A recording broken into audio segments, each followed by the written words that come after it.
Commencer, c'est bon. Erev Tov. Donc ce soir, nous allons aborder ensemble la fin, parce que la semaine dernière, on était dans une paracha extrêmement riche, la fin donc de Beshalach et la paracha de Yitro. Donc ils sont des parachiotes qui sont extrêmement denses, dans lesquels beaucoup de notions sont abordées. Dans Yitro, nous allons essentiellement avoir au centre de ce texte le fameux épisode de la révélation au moment où les 10 paroles sont données, ce que l'on traduit très imparfaitement par les 10 commandements, alors que ce sont Aseret Adibrot, les 10 paroles, avec un petit événement en début de paracha qu'on va essayer de développer. Et dans celle de la semaine dernière, qu'on n'a pas complètement terminé d'étudier pour cause, eh bien, on va voir quel est le dernier élément dont la paracha nous parlait avant d'introduire justement ce que l'on appelle les Aseret Adibrot, c'est-à-dire la proximité des enseignements, et là pour être donc le support à une réflexion qu'on va essayer d'avoir ensemble. La semaine dernière, donc on se rappelle, on est dans quel moment de l'histoire? Le peuple d'Israël est sorti d'Égypte, il a traversé la mer Rouge, le peuple égyptien, le poursuivant, s'est retrouvé noyé dans cette mer, enfin tous les poursuivants, et le peuple d'Israël sort et donc fait cette shira, c'est-à-dire exprime ce chant de louange vis-à-vis du Créateur de l'univers. Et tout de suite après cela, eh bien, le texte nous dit qu'il va y avoir tout d'abord une forme de tension importante parce qu'il y a un problème d'eau, on ne sait pas qu'est-ce qu'on va boire, on met une parenthèse, mais derrière, va y avoir Amalek Vaïlachem et Misraël Birfidim. On nous parle donc de l'arrivée d'un quelque chose que l'on appelle Amalek, donc on comprend que c'est une peuplade, mais Vayavo Amalek, et il est venu Amalek, c'est-à-dire on parle donc, il y a à la fois d'un peuple mais d'un concept, parce que si c'était agi donc juste du peuple, le texte aurait dit Vayavo, oui, ils sont venus. Or là, Vayavo, et il est venu, qui? Amalek. Donc Amalek, c'est à la fois donc le peuple, mais en même temps une notion qui arrive, Vaïlachem et Misraël Birfidim, et il fait une guerre avec le peuple d'Israël dans un lieu que l'on appelle Refidim. Et puis tout de suite derrière, eh bien, on a donc une guerre qui s'engage, qui va être gagnée par le peuple d'Israël, mais on va expliquer comment. Et Dieu annonce qu'on a été ici dans un combat qui durera toute l'histoire jusqu'à la fin des temps, entre d'un côté le peuple d'Israël et de l'autre côté Amalek. Et une fois que ce texte se termine, on nous parle à ce moment-là de toute la paracha qui va nous amener aux 10 paroles, c'est-à-dire au moment où on va révéler les 10 paroles. Alors, on va essayer de comprendre d'abord pourquoi est-ce que l'un précède l'autre, et surtout, qu'est-ce qui s'est passé dans cette fameuse histoire d'Amalek qui semble être le point que l'on a besoin de savoir avant de nous parler donc de la révélation des 10 paroles. Alors, premier élément, on nous dit qu'Amalek s'attaque au peuple d'Israël dans un lieu qui s'appelle Refidim. Refidim, c'est un lieu géographique, mais pourquoi est-ce qu'on a besoin de nous le citer?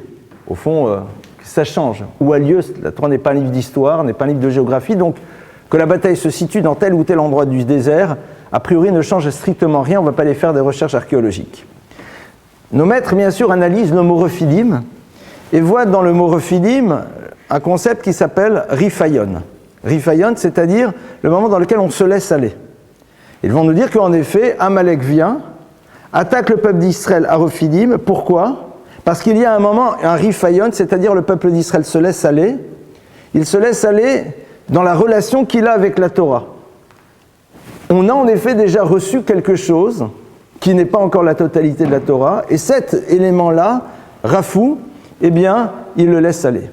En vérité, d'autres commentaires nous font remarquer la chose suivante, ils disent que Refidim, c'est le même concept que quand on prend le terme de Refidim, eh bien, on voit ici la notion de séparation. Il y a à l'intérieur, en effet, des lettres qui constituent le mot Refidim, l'idée de la séparation, puisque Refidim, c'est la même chose que Mafrid. Mafrid, c'est quelque chose qui se sépare. Et en effet, il y a une séparation qui s'opère. Il y a à la fois, à l'intérieur du peuple d'Israël, puisqu'on nous parle d'une dispute qui existe dans le peuple juste auparavant, il y a aussi d'une forme de rupture qu'ils ont avec le Créateur de l'univers, alors qu'ils viennent de faire l'expérience d'une chose extraordinaire qui s'appelle l'ouverture de la mer Rouge. Et à ce moment-là, arrive Amalek, et ce combat est cité par la Torah, juste avant l'épisode dans lequel on va recevoir la Torah. Qu'est-ce qui est en train de se jouer? Amalek, c'est une notion que tout le monde connaît. Amalek introduit dans le monde une idée qui est l'idée du mikré, c'est-à-dire l'idée du hasard. D'ailleurs, le texte nous dira par la suite « Asher kor ocha baderer » Amalek, dans le chemin que tu étais en train de prendre, kor ocha, t'as littéralement refroidi. Et le terme de kar, qui veut dire refroidir, vient de la racine mikré, qui veut dire hasard. Dans le chemin que le peuple d'Israël était en train de prendre pour aller recevoir la Torah, Amalek s'attaque à lui pour introduire la notion de hasard comme une forme de préambule au moment où il va recevoir la Torah. Qu'est-ce qu'il cherche? Pourquoi Amalek cherche à introduire cette notion-là? On va être récipiendaire un peu plus tard d'une référence qui va être l'élément central autour duquel toute l'histoire du peuple d'Israël va tourner. Amalek sait très bien qu'à un moment, il n'aura pas la capacité de remettre radicalement en cause cette référence. Il y a une forme de puissance telle que cette référence va traverser l'histoire, c'est ce que nous allons voir d'ailleurs. Seulement, Amalek, son job, c'est quoi? C'est de faire en telle sorte que même si nous adhérons à une référence, nous n'ayons pas une certitude absolue vis-à-vis d'elle, ce qui nous permettra, lorsque l'on sera confronté à un moment dans l'histoire à des interrogations, d'avoir la présence du doute qui fera que nous n'agirons pas nécessairement totalement suivant cette référence. C'est-à-dire qu'il y a ici, j'ai envie de dire, la préparation au futur du peuple d'Israël, mais dans un sens peut-être pas très sympathique. Amalek, eh bien, c'est véritablement l'antithèse vis-à-vis du peuple d'Israël. Amalek, c'est le peuple qui ne veut pas que Israël incarne dans l'histoire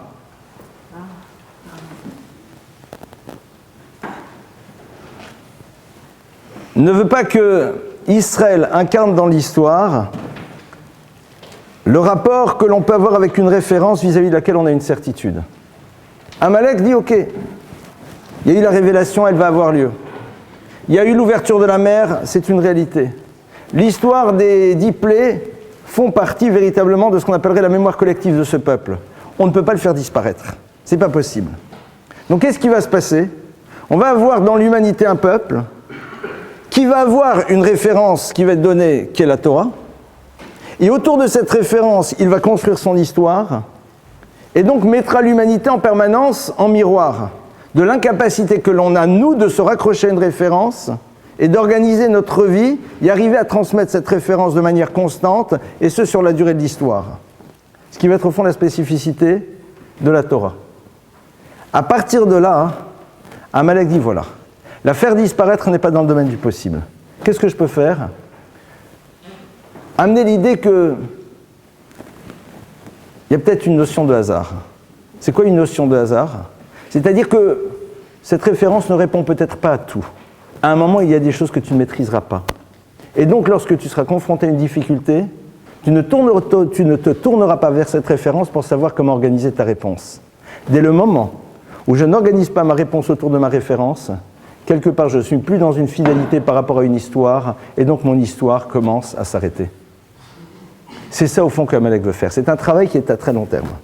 Vayavo Amalek, vayilachem im Israël birfidim. Et Amalek, justement, attaque le peuple d'Israël après ce que l'on appelle la notion du mafrid.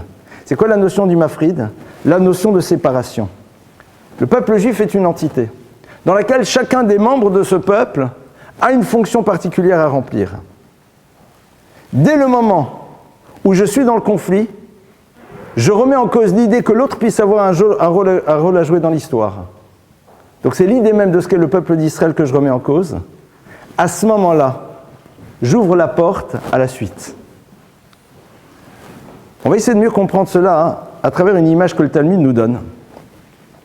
Le Talmud nous dit qu'Amalek est comparé à Zouv. Zouv, c'est quoi? C'est une mouche. Quel est le rapport? Et il y a un texte du Talmud très curieux qui parle de la mouche et qui dit que lorsqu'un scribe, un sopher, écrit un livre de la Torah, vous savez les fameux rouleaux de la Torah, il écrit donc avec une plume sur du parchemin et avec de l'encre, il doit faire très attention que les mouches n'arrivent pas à ses côtés. A priori, c'est quoi cette histoire? Et le Talmud continue, il dit, parce que tu te rends compte, si la mouche à un moment met les pattes dans l'encrier, et qu'à un moment, elle va se promener sur le livre, elle pourrait peut-être transformer la lettre Dalet en lettre Resh, et là, ça devient une catastrophe. Texte a priori totalement énigmatique. Alors c'est vrai qu'on peut comprendre le problème de la transformation de la lettre Dalet en lettre Resh. Pourquoi? Alors pour ceux qui ne connaissent pas l'alphabet hébraïque, je vous rappelle la chose suivante. La lettre Dalet, sa graphie est la suivante. Vous avez un jambage en haut et un comme ça. Donc un qui est horizontal, l'autre qui est vertical. Donc ça, c'est la lettre Dalet. D'accord? Avec donc ici un angle droit. Maintenant, la lettre Resh, c'est la même chose, si ce n'est que ce n'est pas un angle droit, c'est légèrement arrondi. La différence n'est pas énorme. Dans un cas, on est dans un angle droit, dans l'autre, on est dans un arrondi. Comment est-ce que vous transformez un angle droit en un angle arrondi? En un angle arrondi, pardonnez-moi. En quelque chose qui n'est plus angle droit, mais légèrement arrondi, en rajoutant un peu d'encre au niveau de l'angle. D'accord? Si je rajoute un petit peu d'encre, je ne peux pas le faire, je n'ai pas de troisième main, sinon je l'aurais fait. Donc si vous rajoutez un peu d'encre ici, au lieu que ça soit un angle droit, ça devient arrondi et la lettre Dalet devient la lettre Resh. Ah, bon. Donc ça veut dire que peut-être dans le Sefer Torah, à un moment, au lieu de lire de, on lisera re, ce qui va poser un problème. Et alors? Et là, en vérité, on remarque la chose suivante, c'est que quand vous lisez le Sefer Torah, vous allez constater qu'à deux endroits, on trouve des lettres, enfin plusieurs endroits, mais à un endroit du texte, on trouve la lettre Dalet, qui est écrite, mais de manière beaucoup plus grande que les autres lettres. Curiosité, mais qui est dictée par la loi. C'est-à-dire qu'on a une tradition qui revient au Sinaï, que certaines lettres du Sefer Torah doivent être écrites soit en plus petit, comme le Aleph du mot Vaïkra, soit en plus grand. C'est-à-dire toutes les lettres, on va dire, elles sont en police 12, et puis on a une qui doit être en police 14, et puis on a une qui doit être en police 8. Elles sont ultra rares. Différentes raisons que je peux expliciter maintenant, on va s'arrêter sur nos deux lettres. À un moment dans la Torah, il y a un mot dans lequel la lettre Dalet est en police 14, alors que tout le reste est en police 10. Il y a dans un autre endroit dans la Torah, la lettre Resh, qui est écrite en police 14, alors que normalement le reste est écrit en police 10. Quels sont ces deux lieux? Le premier, c'est le Dalet d'un mot qui est le mot Echad, du verset Shema Yisrael, Hashem Elokeinu, Hashem Echad. Écoute Israël, l'Éternel est ton Dieu, l'Éternel est unique. D'accord? Le mot Echad, la dernière lettre du mot Echad qui nous renvoie au concept de l'unité, c'est un Dalet. Il y a dans un autre endroit la lettre Resh qui est dans une police plus grande. C'est dans le verset où il y a marqué Kilo tishtachave le El Acher. Et tu ne te prosterneras pas vers une divinité Acher autre. Vous constaterez que le mot Echad, qui veut dire un, et le mot Acher, qui veut dire quelque chose d'autre, ont ceci de particulier, c'est que les deux premières lettres sont identiques. Echad, Aleph Ret, Acher, Aleph Ret. Donc les deux premières lettres de ces mots sont identiques. Echa, Ache, d'accord? Aleph Ret, Aleph Ret. Les consonnes, les voyelles ne sont pas les mêmes, mais on s'en fiche puisque l'hébreu est une langue consonantique. Les voyelles ne sont pas marquées dans le texte, on les connaît par tradition. Donc la dernière lettre, par contre, est différente. Echad, c'est la lettre Dalet. Acher, qui veut dire autre, c'est Resh. Et là, brusquement, on commence à comprendre ce texte du Talmud, qui nous dit attention à la mouche. Si la mouche vient, elle peut t'amener à ne plus lire Shema Yisrael, Hashem Elokeinu, Hashem Echad. Écoute Israël, l'Éternel est ton Dieu, l'Éternel est unique, mais va transformer le mot Echad en mot Acher, qui veut dire autre, qui te renvoiera au verset qui te dit une divinité autre. Et on dirait donc, écoute Israël, l'Éternel est ton Dieu, l'Éternel c'est quelque chose d'autre aussi. C'est-à-dire qu'il y a une possibilité d'avoir quelque chose d'autre en dehors du Dieu créateur, qu'il y a une autre notion que l'on appelle divin et qui est présente dans l'univers. Et ça, c'est cette fameuse mouche qui va venir. Et dit le Midrash par ailleurs, c'est qui la mouche? C'est Amalek.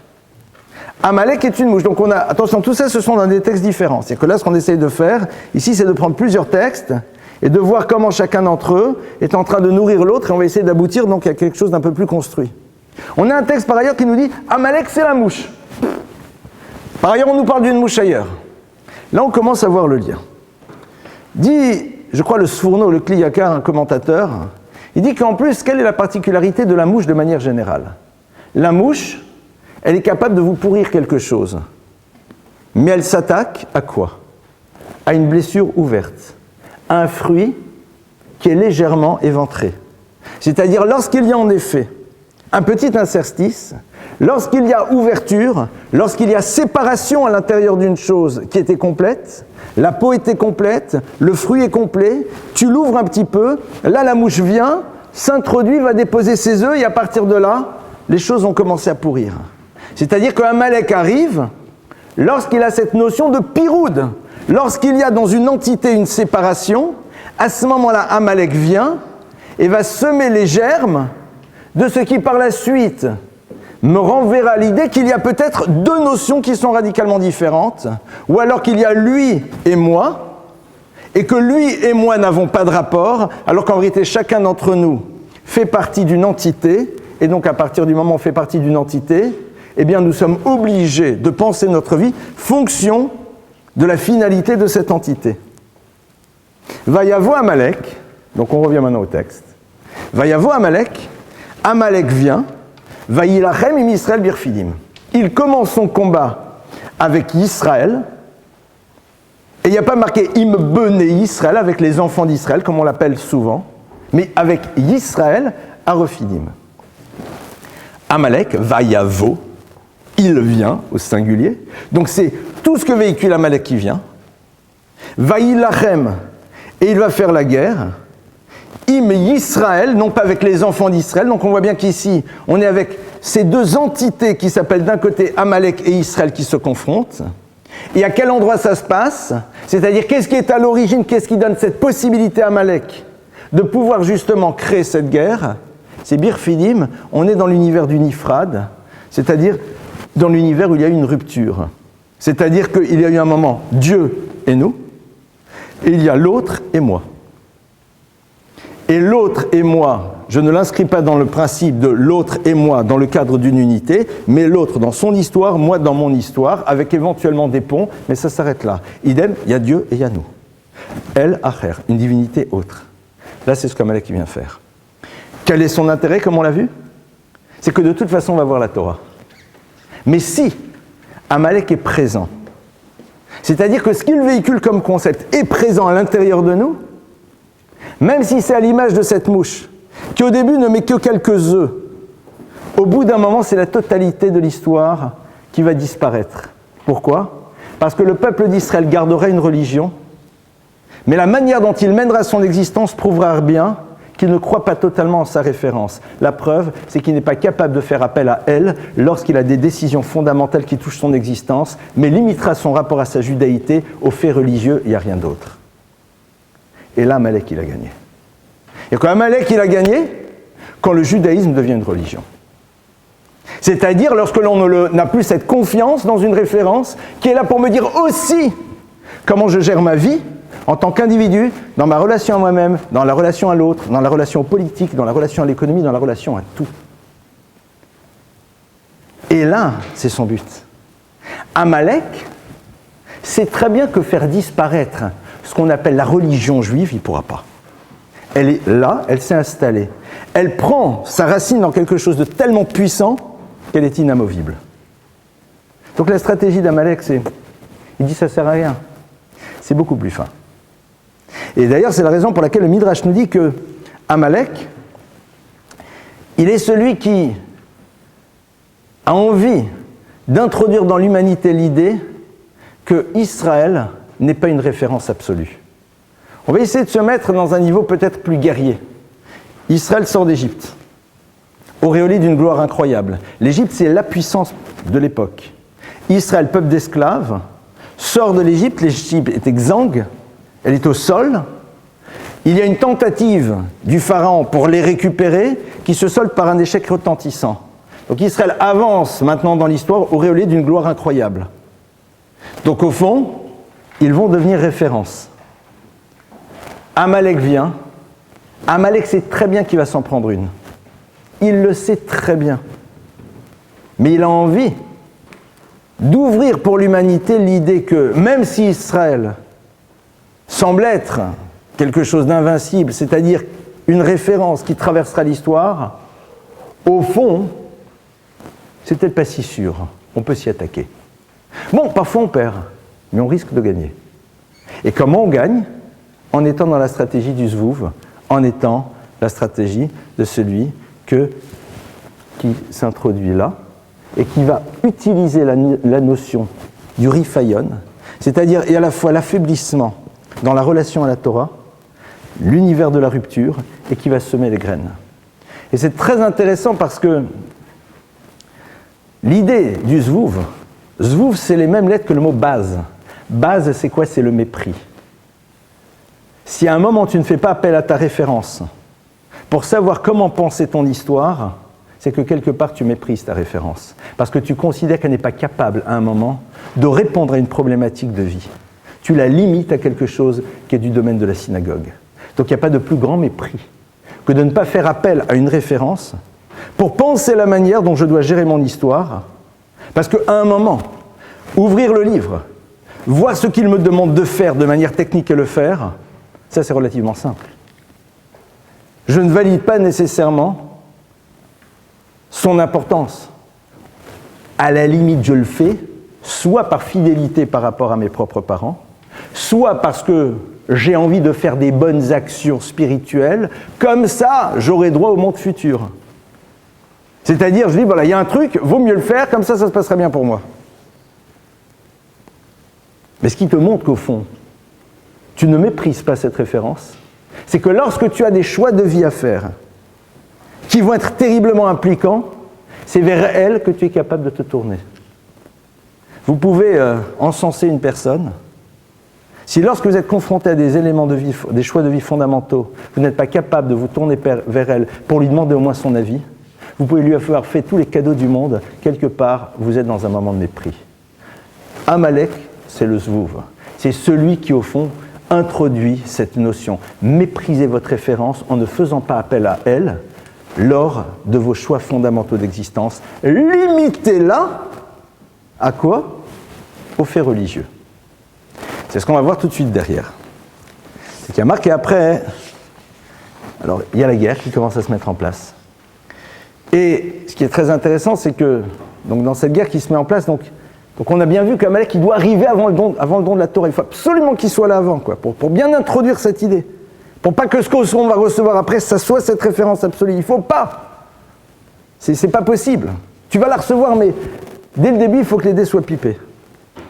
La seule chose qu'Amalek ne sait pas, c'est qu'il peut avoir tout tenté. Au moment où la révélation a lieu, le peuple d'Israël meurt et ressuscite. C'est-à-dire qu'ils sont radicalement nouveaux. Donc tout ce qui s'est passé auparavant n'a plus d'impact sur eux.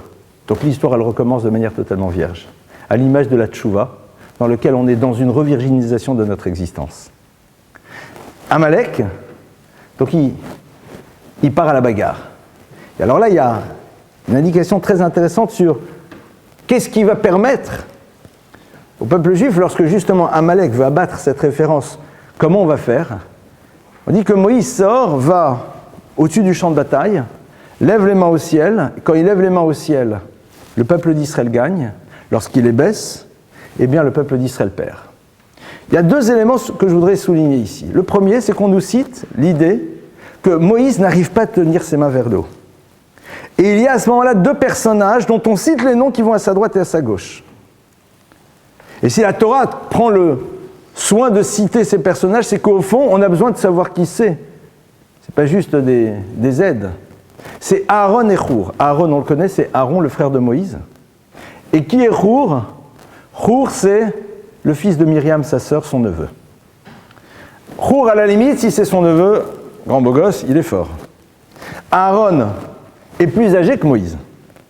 Si tu considères que Moïse n'arrive pas à tenir sa main vers le haut, qu'est-ce que Aaron, le frère plus âgé, va-t-il réussir, lui, à tenir la main? Donc on n'est pas du tout ici dans une problématique d'un vieillard croulant qui a besoin de deux aides pour lever ses mains tremblotantes vers le ciel. Il ne s'agit pas de ça. Aaron, symbolise quoi? L'univers du temple, l'univers de l'avoda, c'est-à-dire l'univers de la prière. Moïse symbolise quoi? Moïse symbolise l'univers de la Torah et de son étude. Et Hur, le fils de Myriam, symbolise l'univers de sa mère, qui est la notion de l'altérité du don, puisque c'est le mérite de Myriam qui fait que le peuple d'Israël va avoir de manière constante de l'eau dans le désert. Myriam, c'est celle qui va et qui se dévoue radicalement pour pouvoir protéger son petit frère qui était Moïse lorsqu'il était dans la mer des Joncs, quand il était, vous vous rappelez, au tout début de l'histoire. Ces trois éléments-là se dressent pour dire qu'au fond, ils sont totalement indissociables. La Torah, ça pratique son étude. La prière, il y a un univers dans lequel l'autre me renvoie immédiatement, dès le moment où il est face à moi, à une obligation que je dois avoir vis-à-vis de lui, qui n'est pas juste la charité, mais qui est aussi la capacité que j'ai de voir dans la présence de l'autre une obligation que je dois découvrir de moi vis-à-vis de lui. Ça, c'est ce qui se passe. Il y a marqué que quand il lève les mains, alors ça marche. Et le Talmud, c'est une Mishnah très connue qui dit V'chiyadav shel Moshe osot milchama shavrot milchama. C'est-à-dire qu'on est ici face à un truc un peu miraculeux dans lequel Moïse lève les mains, ah ça marche, et il baisse les mains, c'est la kata. Et là, l'omar lecha. On dit pas du tout. Donc en deux mots, on met de côté l'idée du personnage, du thaumaturge, du grand rabbin miraculeux qui, quand il lève les mains, on gagne, d'accord? Et après, il va se faire recruter par tous les clubs de foot du monde. On n'est pas dans un moment magique. Et là, l'omar lecha, c'est pour te dire, chez Kolzman, chez Israël, mistaklim klapé malom, shavdim atlivam laviyam shebash shamaim. C'est qu'au moment où le peuple d'Israël voit les mains de Moïse se lever, ils tournent aussi leur regard vers les cieux, se soumettent au Créateur de l'univers, et à ce moment-là, la victoire est présente. Sinon, ils perdent. C'est-à-dire, à un moment, ils doivent montrer que l'enjeu de la guerre, c'est-à-dire de toutes les confrontations que l'on aura dans l'histoire, se situe dans la capacité de savoir que derrière toute réalisation se situe le Créateur de l'univers. Et que la manière dont nous allons gérer, nous, les choses dans le monde du réel, prend son origine dans le désir que Dieu a de la finalité des choses. Ça, c'est ce qu'ils ont besoin de montrer ici. C'est ce qu'ils ont besoin d'exprimer. Une fois qu'ils l'ont intégré, à ce moment-là, ils arriveront à mettre de côté Amalek. C'est-à-dire que la confrontation Amalek dans l'histoire, lorsque nous aurons notre Torah, et qu'il voudra justement ôter à cette référence son caractère de référence, en nous demandant de ne pas l'interroger dans des choix fondamentaux de la vie, on arrive à la mettre de côté, à travers deux choses. Un, arriver à être dans une étude et un savoir d'une référence. Deux, construire une relation de soumission vis-à-vis du Créateur à travers la prière. Trois, en se rappelant de la nécessité absolue d'être concerné par l'autre, donc d'être dans un rapport d'unité. Une fois que ces trois notions sont là, se rappeler que l'histoire que nous allons vivre prend son origine dans la décision divine qui elle-même prend son origine dans la conscience que l'on a qu'il est à l'origine de tout. C'est la conscience que l'on a que Dieu est à l'origine de tout qui fait en telle sorte qu'en effet il intervient dans l'histoire.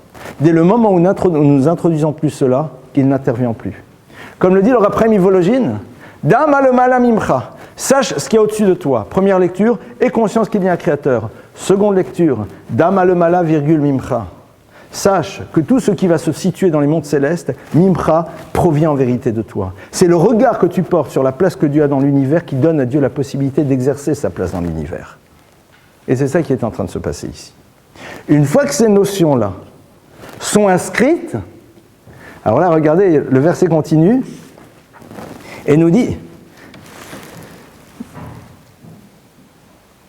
Vayomer ki yad al keska milchama l'Hashem ba'amalek midordor. Il dit voilà, sache, dit Dieu, que je mets ma main sur mon trône, ça sera une guerre entre Dieu et Amalek dans toutes les générations.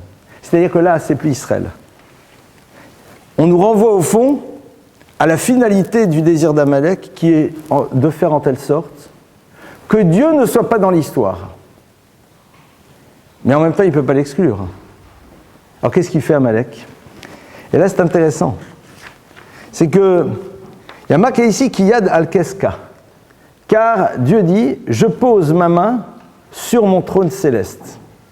D'abord, c'est très curieux cette histoire, cet anthropomorphisme. Il sert à quoi? Mais il y a une curiosité qui est encore plus importante. c'est que le mot trône se dit qui c'est. Or là, on ne dit pas qui c'est, on dit qu'est-ce. C'est-à-dire, il manque une lettre. Idem. Dieu, normalement, c'est Yud, He, Vav, He. C'est les 4 lettres du tétragramme. Ado, virgule, Naï. Or là, il n'y a que les 2 premières lettres. Pour montrer qu'en vérité, Amalek veut bien d'un divin, mais d'un divin inachevé. C'est quoi le divin inachevé?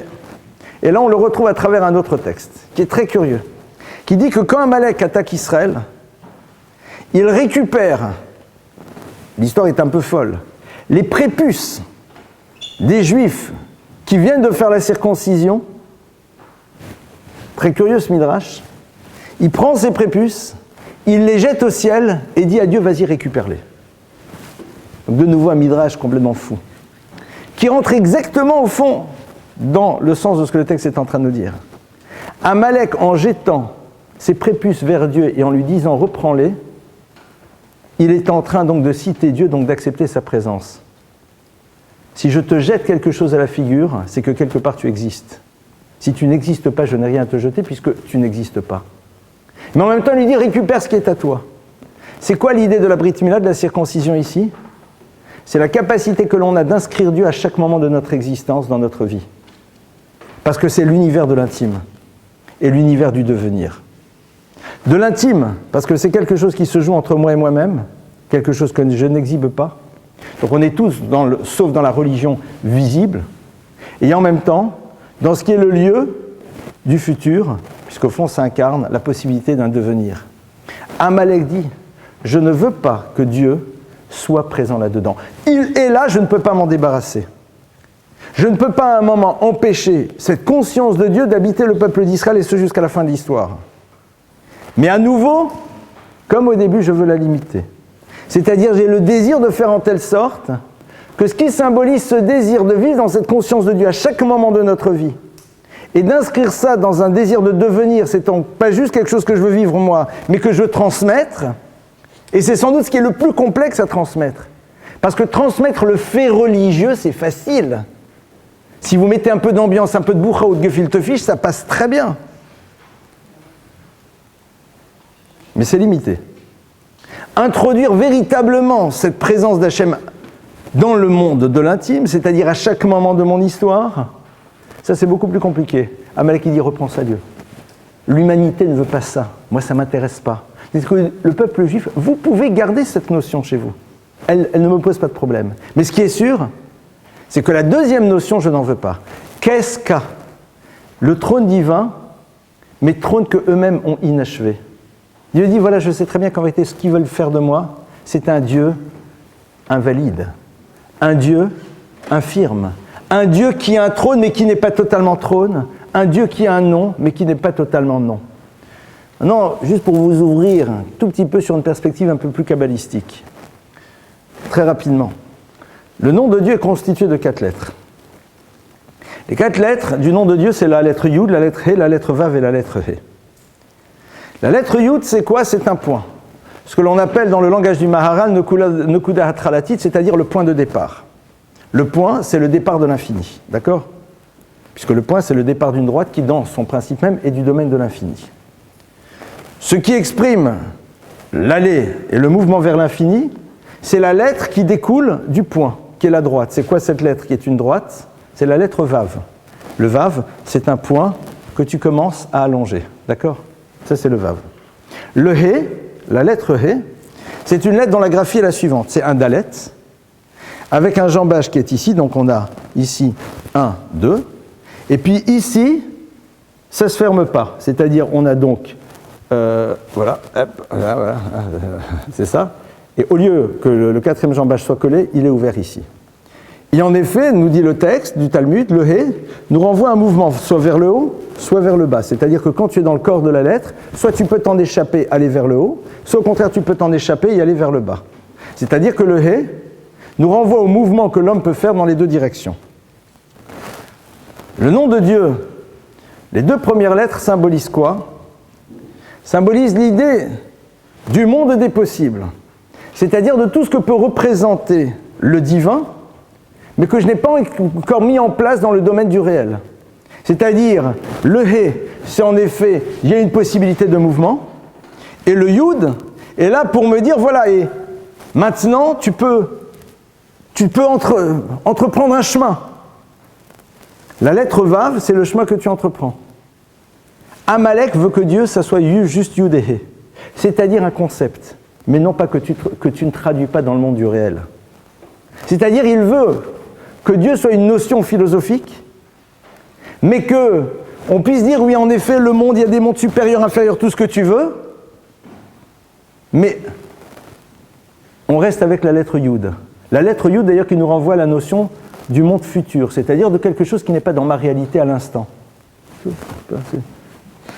C'est des choses qui existent, mais ça ne te concerne pas dans ta vie ici-bas. Le Vav et le He, le Vav, c'est justement, ben non. Je commence mon mouvement. Et je le rattache à la lettre He pour me rappeler que ce mouvement pourra m'amener soit vers le haut, soit vers le bas. Et Amalek, il dit, qu'est-ce qu'à ? Je veux un trône inachevé avec un Dieu dont je ne garde que les 2 premières lettres. Est-ce que vous avez compris un petit peu ou pas ? Ou c'était un peu... On peut aller un peu plus loin maintenant si vous voulez ? Alors maintenant on va un tout petit peu plus loin. Juste pour vous montrer que on peut... Et c'est rien ce que je fais avec vous, c'est moi que le b.a.-ba. Maintenant on va aller un tout petit peu plus loin. Le Yud et le He symbolisent l'univers de la visibilité que je donne à Dieu, moi. C'est-à-dire de fait que c'est moi, voilà, c'est moi qui le définis, donc il est là, moi je suis là, et donc c'est moi qui organise la relation. Donc il a dit des choses, certaines je fais, d'autres je fais pas. À la limite, je fais beaucoup de choses qu'il me demande parce que ça mange pas de pain, d'accord ? C'est-à-dire qu'au fond, à la limite, le fait religieux ne me pose pas de problème. Là où les choses sont plus complexes, c'est quand j'essaye de faire un travail intérieur, qui est la gestion de tout ce que j'appellerais le monde de l'interdit, qui est quelque chose de beaucoup plus intérieur. Arriver à résister à tout ce dont la Torah me demande de résister. Ça, c'est beaucoup plus difficile. C'est la raison pour laquelle les trafics d'indulgence existaient. Parce que aller faire les choses, c'est facile. Se battre contre soi-même, c'est beaucoup plus complexe. Le Vav et le He symbolisent cette dimension-là, qui est beaucoup plus complexe et qui demande un effort et une exigence de chaque instant. Le Vav et le He, leur valeur numérique est la suivante. Vav c'est 6, He c'est 5. 6 et 5, ça fait 11. Amalek dit la chose suivante.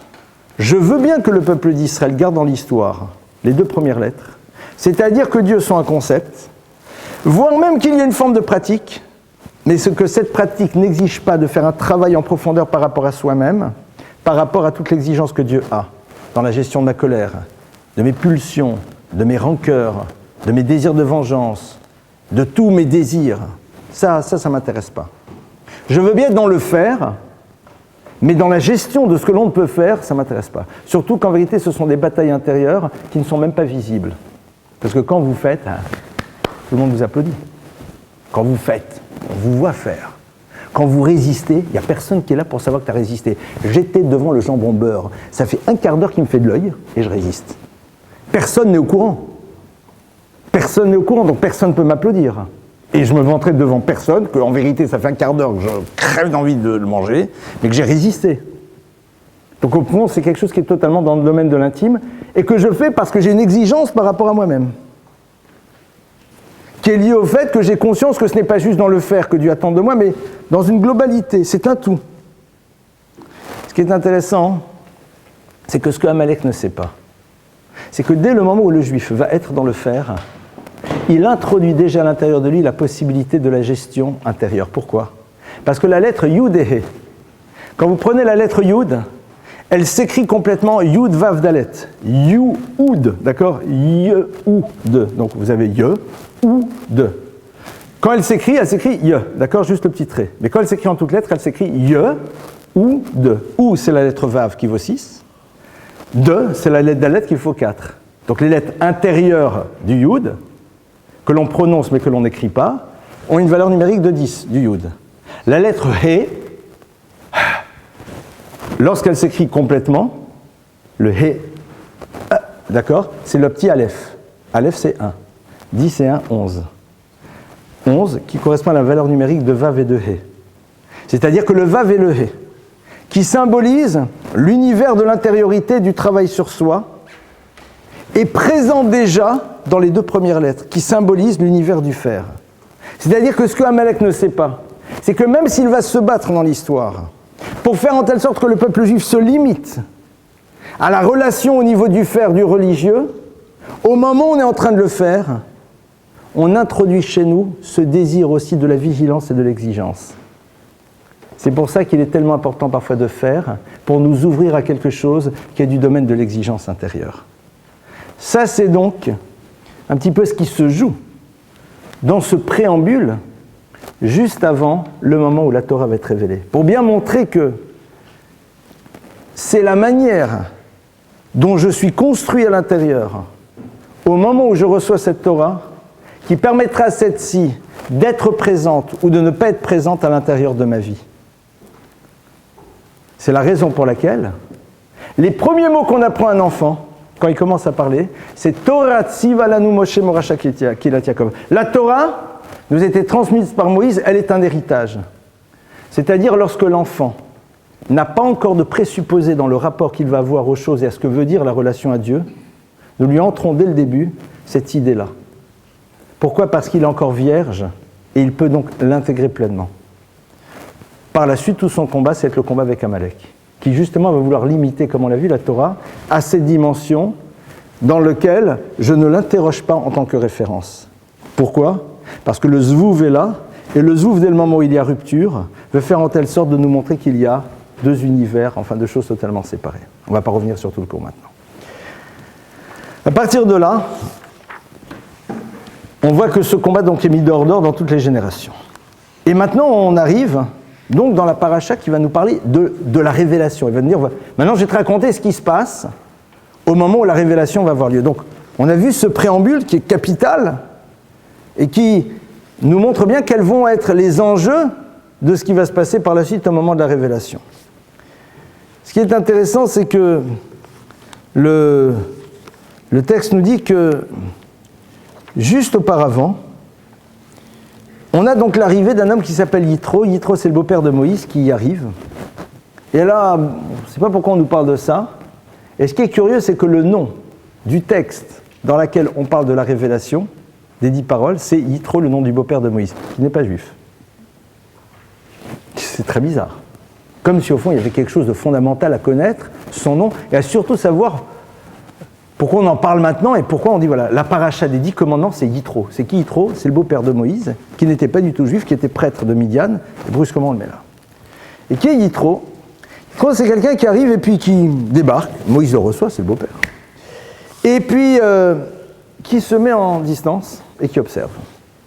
Et qui voit que le peuple d'Israël se tourne vers Moïse pour lui demander de les juger. Pourquoi ? Parce qu'il y a des conflits comme dans tout système.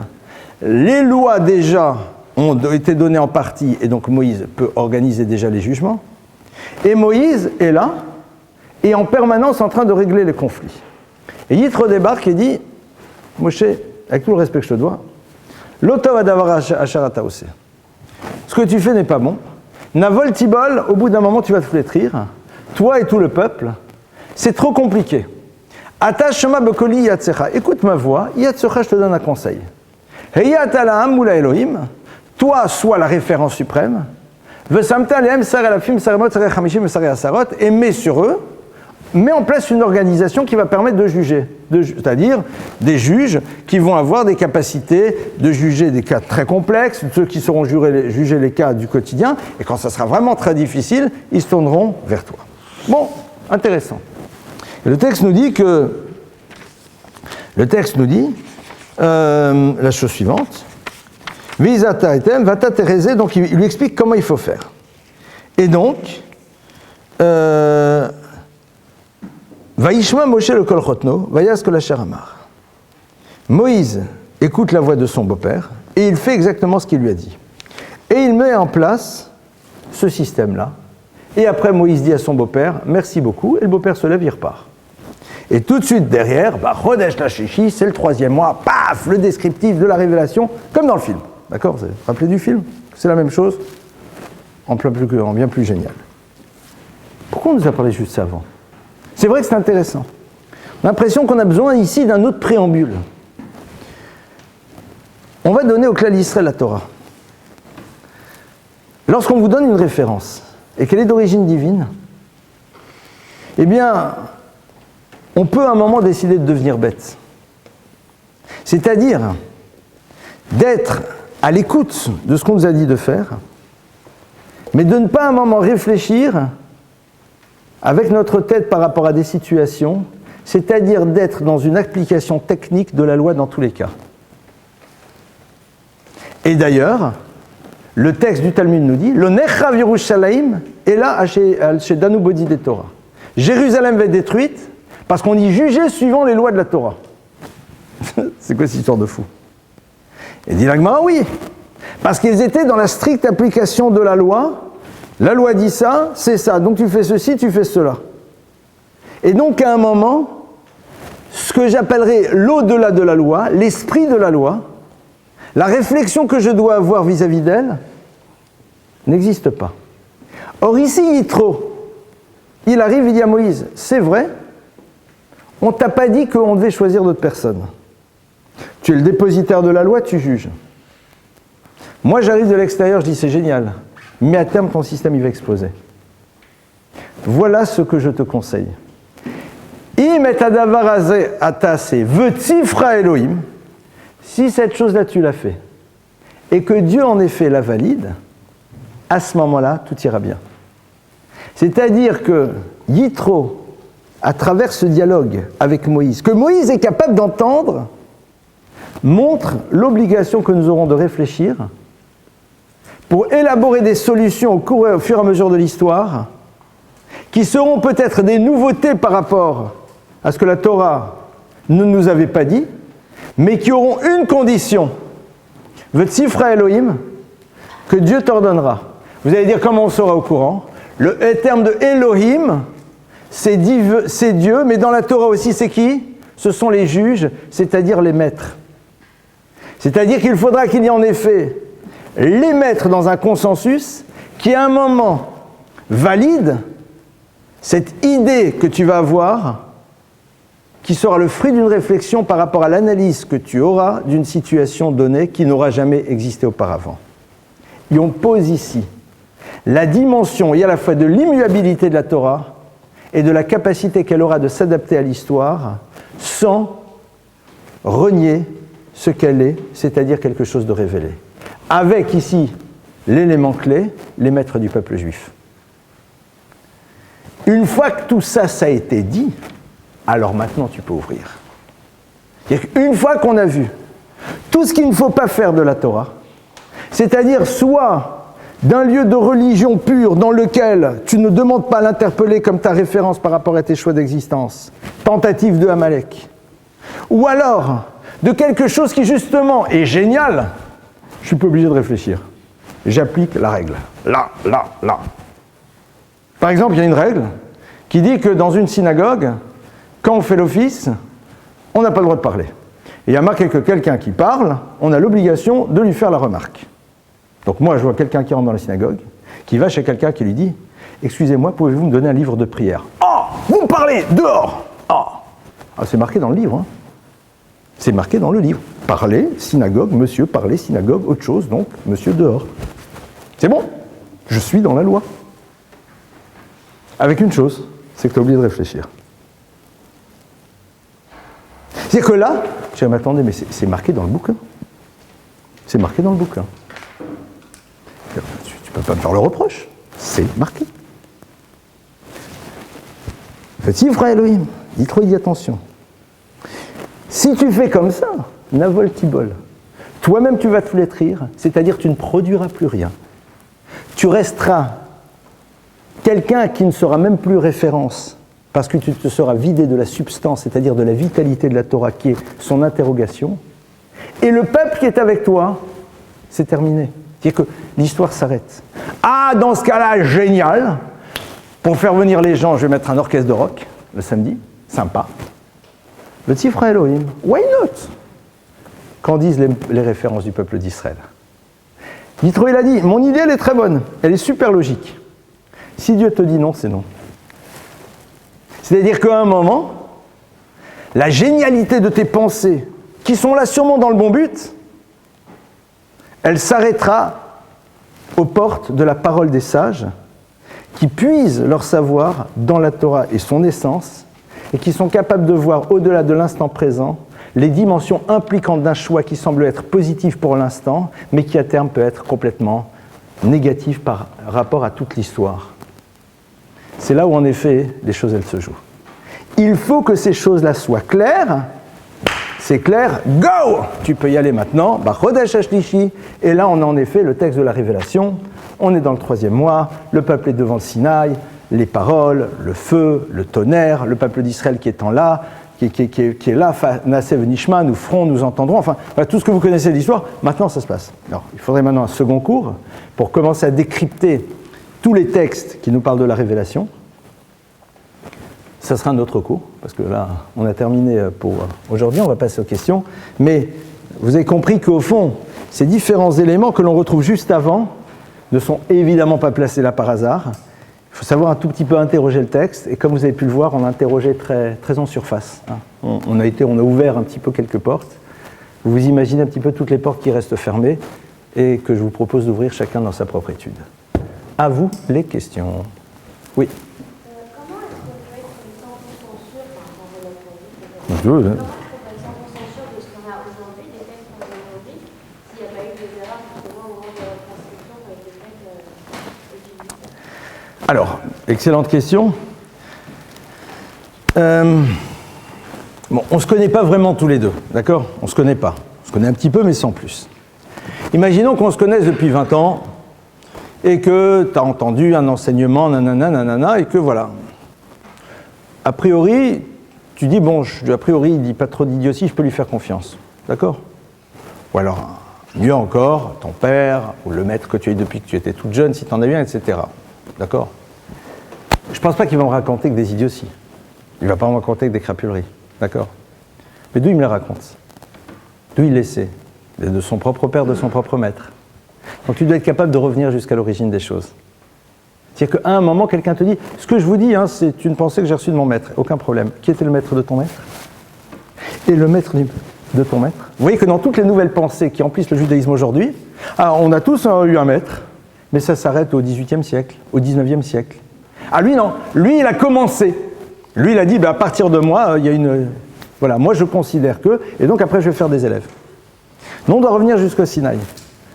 Je ne sais pas s'il y a le texte du Rambam ici, s'il y en a un. S'il y en a un, je vais vous le lire dedans, c'est trop génial. Non, il n'y en a pas, et il n'y en a plus à l'entrée. Bon, si tu regardes le Rambam, le Maïmonide, au début, Maïmonide il dit, très bien, allez, go, on y va. Et il commence. Et tu démarres de lui, il te donne le nom de son maître, le nom du maître de son maître, et tu reviens jusqu'au Talmud, tu reviens jusqu'à Moïse. Je vous l'avais déjà dit dans un cours, moi personnellement, Élie Lemel, les gens aiment bien parler comme ça, peut, si je fais un tout petit effort, remonter jusqu'à des siècles et des siècles au niveau de la transmission. Je sais qui ont été mes maîtres. Je connais leurs maîtres, et je connais les maîtres de leurs maîtres. Et on connaît qui a été le maître, etc., etc., etc. Donc tu as déjà ici une transmission de maître à élève. Et ce que je suis sûr, c'est que mon maître ne m'a pas menti. Oui, mais parfois, quand on parle D'accord. de maître pour s'arranger, entre guillemets, ils changent un petit peu les choses à leur sauce. Et ils disent, Et on se met tous ensemble, on dit, on le dira à personne, hein. On va leur interdire ça, on va leur interdire la viande de cheval, mais on le dit à personne parce qu'en vérité, maintenant, on a décidé de se lancer dans la viande de bœuf. D'accord? Donc surtout, il ne faut pas le dire. Eh bien, étudie le Talmud. D'abord, on est sacrément bon pour garder le secret, mais surtout si étudie le Talmud, où justement dans le Talmud, ta problématique, elle est posée. Parce que sur des sujets, il y a un maître qui dit « Ah, je trouve que c'est permis ». Il y en a un autre qui dit « Mais pas du tout, c'est interdit ». Et en fin de compte, ils discutent et on arrive à la conclusion que c'est permis. Moi, je te pose une question. Vous êtes ensemble en train de discuter sur un cas. L'objectif, c'est de savoir si c'est bon ou si c'est pas bon. On discute, au bout d'un moment, on arrive à la conclusion que c'est bon. Et tout le monde est d'accord. Pourquoi tu as besoin de rapporter l'avis du gars qui a dit que c'était pas bon, surtout s'il a été invalidé et que le gars lui-même il reconnaît qu'en vérité il a été invalidé et qu'il va suivre ton opinion? Pourquoi tu as besoin de reprendre la totalité du raisonnement qui t'a opposé puisque son raisonnement était invalidé? Tout le Talmud c'est ça, entre autres. Pour montrer qu'à un moment il y a une autre vision. Et que si à un moment on s'est retrouvé là, c'est qu'il y a eu des discussions qui nous ont amené à des conclusions. Et ces discussions doivent prendre leur argument à l'intérieur du texte qui lui-même prend son origine à l'intérieur du texte de la Torah. Donc rien que ça. Maintenant, fait curieux. Prends un livre de la Torah, ici, en Pologne. Il y a 800 ans, il y a 1000 ans, il y a 700 ans, de tous les endroits du monde, ils sont tous identiques. Il y a juste dans la version des Yéménites, à 11 endroits, une différence minime. Une différence, c'est-à-dire, c'est pas dans la loi, c'est dans un mot. Et encore, on a un problème par rapport à ça.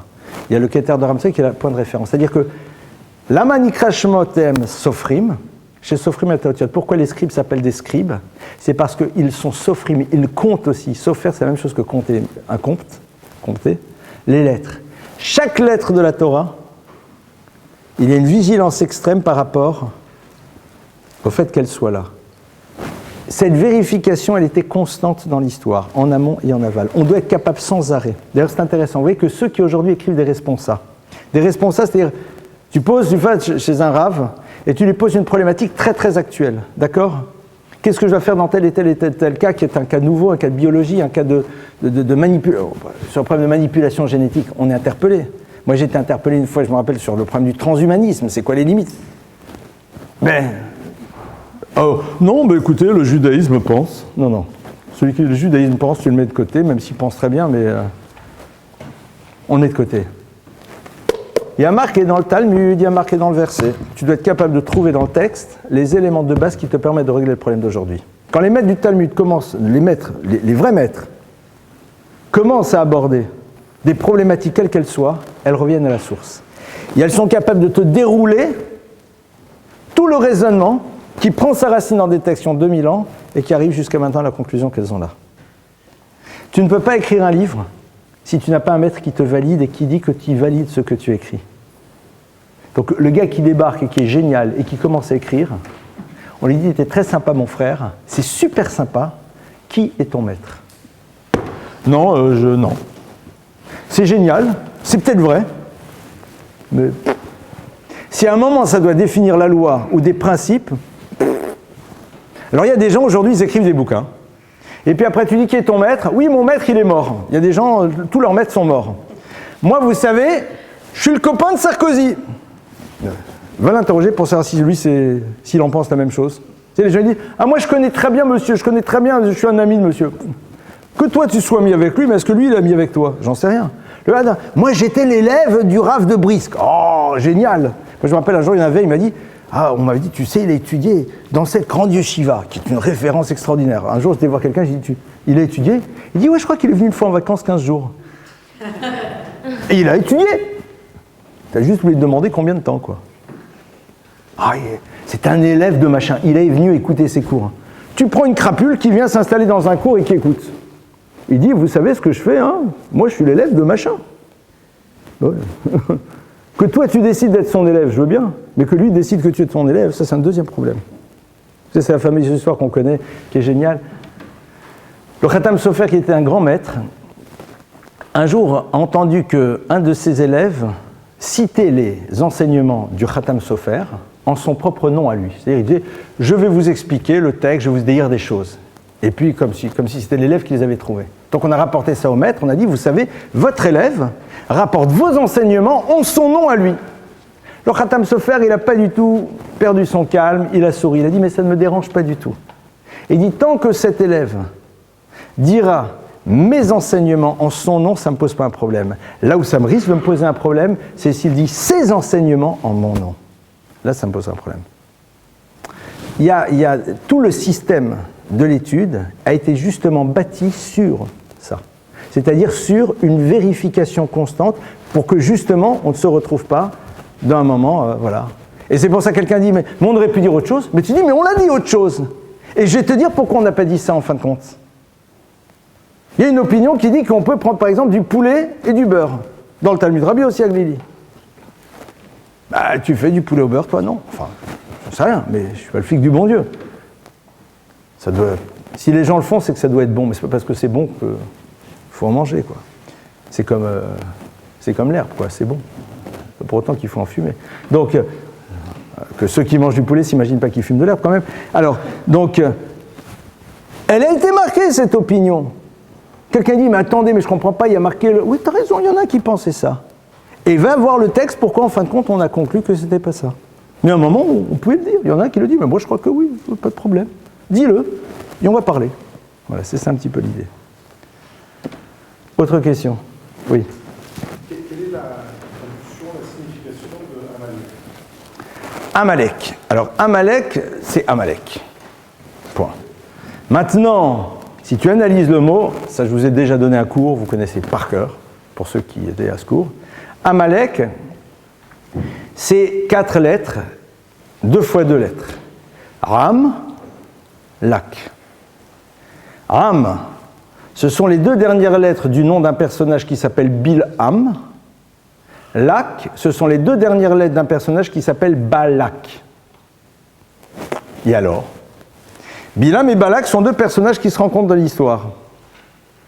Balak, il est celui qui voit le peuple juif arriver sur la terre d'Israël et qui dit c'est la galère, je n'en veux pas. Il appelle Bilham, qui est un prophète des nations, et lui dit maudis-les. Bilham tente de les maudire, ça ne marche pas. Balak dit si c'est comme ça, je prends les armes et j'essaye d'y aller et de faire le génocide. Les 2 échouent.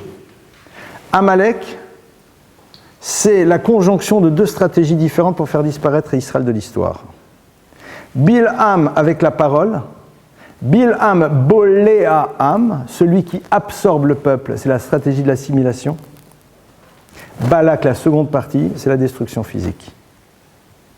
C'est-à-dire que Bilham, Amalek, c'est les 2 dimensions qui vont être présentes. C'est intéressant de voir que Bilham, qui est donc la première partie Am, c'est boléa. Boléa, c'est absorber Am, le peuple. Vous vous rappelez qu'on avait vu ça une fois dans un cours? Le terme de boléa, ce sont les mêmes lettres que le mot. Allez. Alouv. Alouv, c'est quelqu'un de méprisé. La stratégie numéro 1 que Amalek va mettre en place pour nous faire disparaître dans l'histoire, pour s'attaquer de toutes les manières possibles, c'est de nous assimiler en créant chez nous-mêmes, de nous-mêmes, une image méprisable, la haine de soi. Le mec qui se sent mal d'assumer sa dimension juive. On nous fait le syndrome de Stockholm en permanence. On a envie de ressembler à ceux qui ont toujours voulu nous faire disparaître. Et de valider leur modèle en reproduisant leur modèle chez nous. C'est génial. La honte d'assumer son judaïsme et surtout son regard juif sur l'existence. Eh ben, je suis désolé, l'expression de la réussite n'est pas de se balader avec des sacs à main Chanel et des... Why not, hein? Si déjà achète des imitations et fait avec ton argent autre chose, quoi. Enfin, je suis désolé s'il y a des représentants de Chanel ici, je ne veux pas casser le commerce, mais c'est la liberté que l'on... Il est bolé, il nous absorbe. Il y a un fait très intéressant que vous remarquez, c'est que quand le comte de Clermont-Tonnerre, en 1792, je crois, à la Constituante, a dit « Donnez tout au peuple juif ». Donnez tout aux juifs en tant qu'individu, rien en tant que peuple. Donc on nous a ouvert. Le juif était enfin libre. Merci, c'est sympa. C'est-à-dire, t'es un être humain comme les autres. Ah, je vous remercie. Hazak. À ce moment-là, on peut faire des synagogues, on peut habiter des villes. Les synagogues qu'on a faites à ce moment-là, elles ressemblent à quoi? À des églises. On habillait les rabbins comme des curés. C'est tellement gentil de nous dire qu'enfin on est des gens normaux, qu'on va vous faire plaisir et qu'on va travestir notre truc quand vous faites là, ram, pam, pam, pam, pam, pam, les orgues, les machins, etc. Comme ça, on est sûr que vraiment vous allez nous aimer. Débile. Je suis un peu violent, mais c'est exactement ça. Et si ça ne marche pas, c'est-à-dire s'il y a quelques fous furieux, les irréductibles gaulois, d'accord, qui tiennent le choc, alors là on dégaine. Et là on essaye de détruire, en étant complice des génocides, en se taisant, en laissant faire, et on verra bien ce que ça donne. Voilà, ça c'est Amalek. Il y a encore beaucoup de choses à dire, ça c'est le point de départ. Hein. Il y a encore plein d'autres choses à dire sur lui, puisqu'il est toujours là, hein, Amalek. Oui. Puisqu'Amalek c'est la conjonction entre les 2 stratégies, pour être considéré comme un bon descendant d'Amalek, il faut mettre en place les 2 stratégies ou une seule suffit? Ah, une seule suffit. C'est-à-dire, toi, tu leur casses la figure, si j'ai pas réussi à les assimiler, on se répartit le job.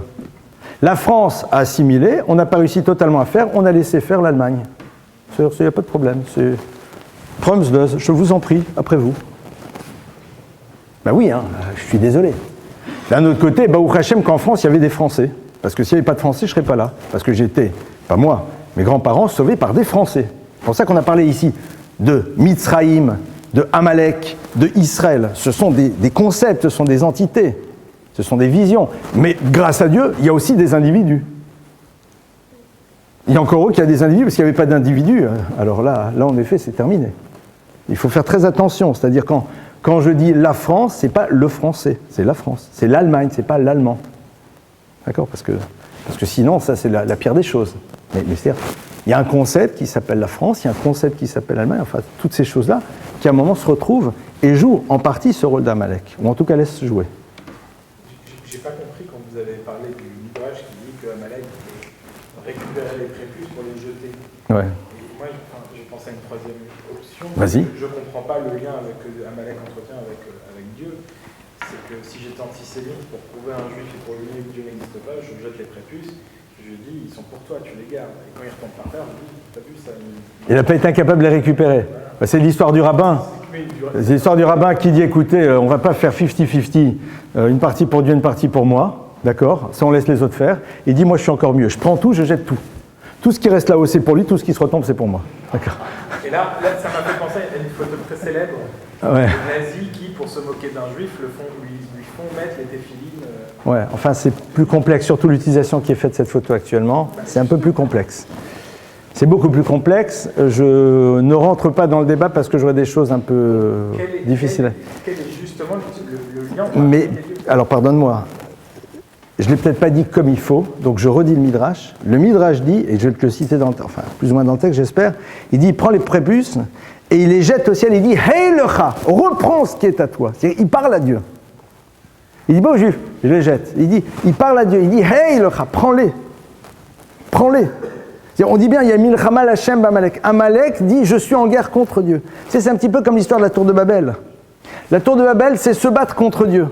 C'est-à-dire se battre contre quelque chose que l'on accepte, mais que l'on refuse dans notre vie. C'est que le concept why not, mais qu'il ait une incidence dans ma vie, ça c'est ce que je veux pas. Je le limite. Je le limite. Il ne doit pas être là dans ma réalité à moi au quotidien. C'est ça le problème d'Amalek. C'est une phrase terrible et extraordinaire pour te montrer aussi où se situe l'enjeu. Mais ça, c'est juste une ouverture. Parce que c'est une ouverture, je vous fais, et chacun peut y réfléchir. Quand le rabbi de Tzanz était à Auschwitz, et que un jour, un Allemand, après, il a perdu son épouse et 11 enfants, le rabbi de Tzanz, un jour, donc raconte que un jour, un Allemand est venu le voir, il a dit « No, Herr Rabbiner !» Alors, il est où le peuple élu, n'est-ce pas? Le peuple de Dieu. Le rabbi de Tzanz lui répond, il lui dit « Nous restons le peuple de Dieu tant que moi je serai de ce côté et pas du vôtre. » Voilà, c'est-à-dire quoi?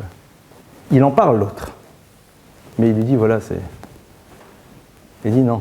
Être justement dans cette relation avec Hachem, c'est être capable, malgré le questionnement de l'histoire, d'être dans la continuité d'une démarche éthique. Ça, c'est juste, comme on dit, l'echem la derrière, un peu de pain pour la route, quoi. Ça, c'est avec ça que vous pouvez repartir. Voilà. Je vous souhaite Shavua Tov à toutes et à tous, et à la semaine prochaine, Bezrat Hashem.